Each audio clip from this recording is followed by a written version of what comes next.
Yo, today we're going to go over all of the in-game settings in Battlefield 6 I've been fiddling with that I feel have had the most positive effects on my overall multiplayer gameplay. And yeah, you can play with whatever settings you want, but I hard recommend making all the changes I go over in today's video because, I mean, yeah, having your game look pretty is nice, but we're here to frag out and talk trash to 12-year-olds, damn it, so we want to make sure we have the best settings possible to make that happen. And speaking of talking trash, by the way, swing by the Twitch channel sometime. I stream every week. All right, starting off with best FOV, camera effects, and other visual settings. Starting with FOV, which as any veteran FPS gamer will tell you, stands for field of view. If your FOV is extremely low, which in Battlefield the lowest number you can hit is 85, your screen will look like this. Extremely tight and narrow and not really letting you see much of your nearby surroundings. If you drag your field of view all the way up to the max value of 120, the camera kind of pulls back and you can see way more of your nearby surroundings. There is a downside to doing that though. The higher your FOV goes, the more you get kind of a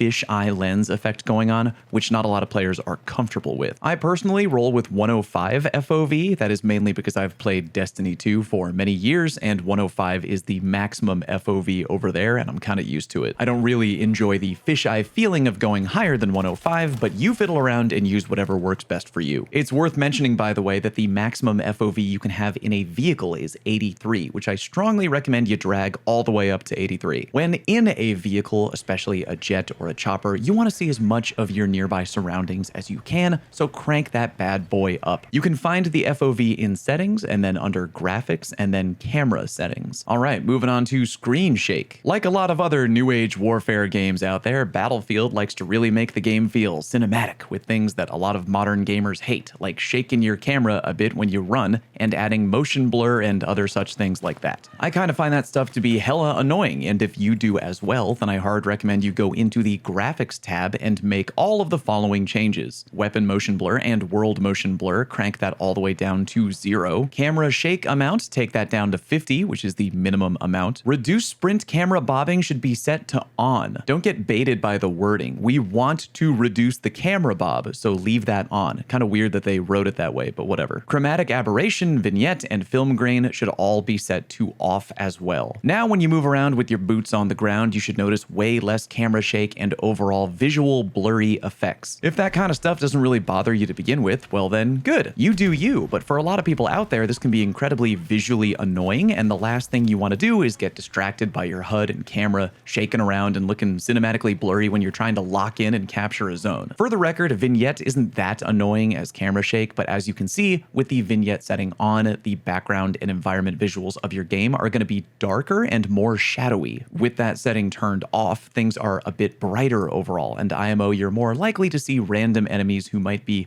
camping in darker corners. And if you like those changes and want a more static, non-shaky experience, be sure to also go to Infantry HUD Motion and turn that off as well. Moving on to best audio settings. I gotta be honest, the only sound setting I really care about is the Tinnitus SFX volume, which I recommend you turn all the way down to 0. If you don't know, that is the ear-ringing sound effect you get when an explosion goes off nearby. Check it out. Here's what it sounds like with the volume at 100. And here's a nearby explosion with tinnitus volume at 0. So yeah, turning it down to 0 would be the optimal audio setting. That way you can still hear what's going on around you, even if an explosion goes off nearby. If you're looking for even more optimal audio settings in your life, good news, baby, because today's video is sponsored by Raycon. Nailed it! Raycon is turning another year older, and to celebrate, they're taking 20% off their bone conduction headphones. If you like to stay active, but you want to hear what's actually going on around you at the same time, the bone conduction headphones are solid. I don't go on runs because F that noise, but I do like to go on long walks in the woods, and these are perfect for that. Lets me listen to music or podcast, but again, I'm still aware of what is going on around me, which is great. If you didn't know, the bone conduction headphones actually use off-ear audio. They actually send sound through vibrations in your bones. Sounds weird, but I genuinely really love these. They got 13 hours of battery life. They are dust-proof and IP68 waterproof, meaning you can actually wear these in the rain and they would be fine. And best of all, premium performance performance without the premium price tag. Their quality rivals the big audio brands, but at half the cost. They also come with a 30-day happiness guarantee, so you really do have nothing to lose. Hit up my link in the pinned comment or go to buyraycon.com/falloutbc to get 30% off the bone conduction headphones today. Again, 30% off at buyraycon.com/falloutbc, and thank you, Raycon. All right, we back, and now why don't we talk about crosshair settings. Always important to fiddle around with in any FPS game. For your color, if you like the default color of white, that is fine, but I feel that the white crosshair sometimes does not stand out well enough against certain backgrounds. For that reason alone, you might want to change the color to something that stands out a bit more. I'm currently going with green. For crosshair thickness, I like my crosshair thick, like my women.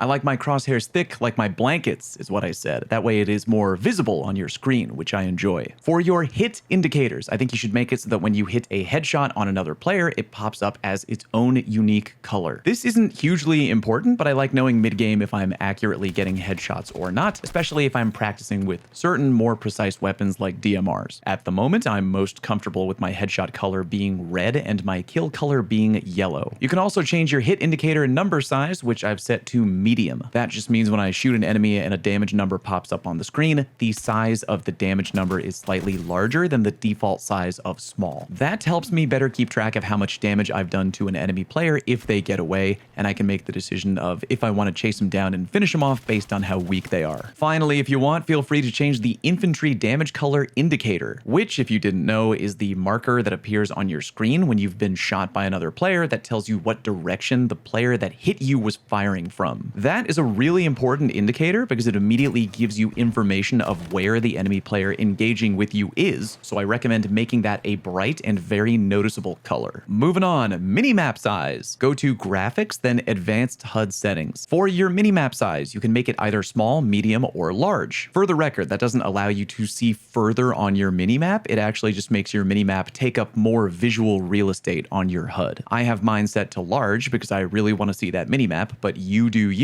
If you want to expand how far your minimap can show, aka the physical range of nearby fellow teammates and whatnot, then you can go down to view distance on foot and crank that number up. I currently have mine set at 250, which is the middle setting, but you can go all the way up to 300 if you want. I found that number to be a bit too jarring, but if you don't, go with 300. Next up is peak type. If you don't know what that is, if you're near a corner or ledge and then you hit the button to ADS, your soldier will basically peek around the wall if you're near a corner, or they'll slightly stand up and peek over a barrier if you're near cover that's about waist high. I actually enjoy this feature, but I know that other players do not, so if you want to turn it off, head over to gameplay, then scroll down to peak type. You can either put it on disabled, which will turn it off completely, or you can change it to either side only or up only if you'd like to just take advantage of one type of peak feature, but not necessarily both. Okay, only 2 more sections to go. Why don't we talk about flying vehicle settings real quick? As I mentioned in my ultimate beginner guide, I do plan on eventually making a full video that goes over completely everything related to how to be a better pilot, as I feel like it's very difficult to pick up as a newer player. Most pilot controls are user preference, but the one setting I strongly recommend new Battlefield players turn on is helicopter control assists. Basically, it means that if you're not manually putting in some kind of input, your helicopter will automatically hover at whatever elevation it is currently at. That setting is such a lifesaver when trying to learn how to fly for the first time. The last thing you want to do is grab a highly valuable chopper and then immediately crash it right away because you have no more sense of control than a drunken raccoon. Alright, now for maybe the most important setting we will change today if you enjoy sniping. Before I explain why we're making this change, let's go over what is zeroing real quick. You see, in many other FPS games, sniping is hit scan based and there's no bullet drop off over time, meaning that if my crosshair is over an enemy player's head and I pull the trigger, the bullet connects immediately and the player dies. Sniping in Battlefield, though, is projectile based, meaning that bullets have travel time and you often need to lead players when aiming in order to connect your shots. Zeroing is the process of manually adjusting your weapon sight to account for bullet drop at a specific distance, so your crosshairs accurately line up with where the bullet will hit. I believe the default button for doing this in Battlefield 6 is the B button on mouse and keyboard, or down on the D-pad if you're on controller. To make this process less of a chore, go to your settings, then mouse and keyboard, then infantry and passenger keybinds, then go all the way down until you find rangefinder zeroing if zoomed. Go ahead and bind that bad boy to right click or whatever your regular ADS button button is. This will make it so that when you scope in, the zeroing process will happen automatically. Now, I need to be really clear. Even if you make this change, and you should, you still may have to adjust your zeroing on the fly because this change will only make it so that you auto zero in on whatever you aim at. For example, if I aim at that very far away mountain, you can see in the bottom right hand corner, my zeroing distance is auto set to 1000 meters. But if I ADS at the slightly closer mountain, now look, the zeroing distance is auto set to 802 meters. Again, the zeroing range will auto clock in on whatever object you aim at. However, if I aim at a nearby object and the zeroing gets set to 100 meters, which is the lowest possible number, then I drag my scope over to something far away. Now look, the zeroing number is still set at 100 meters, meaning the game won't do everything for you. The setting won't always be keyed in on whatever you're aiming at,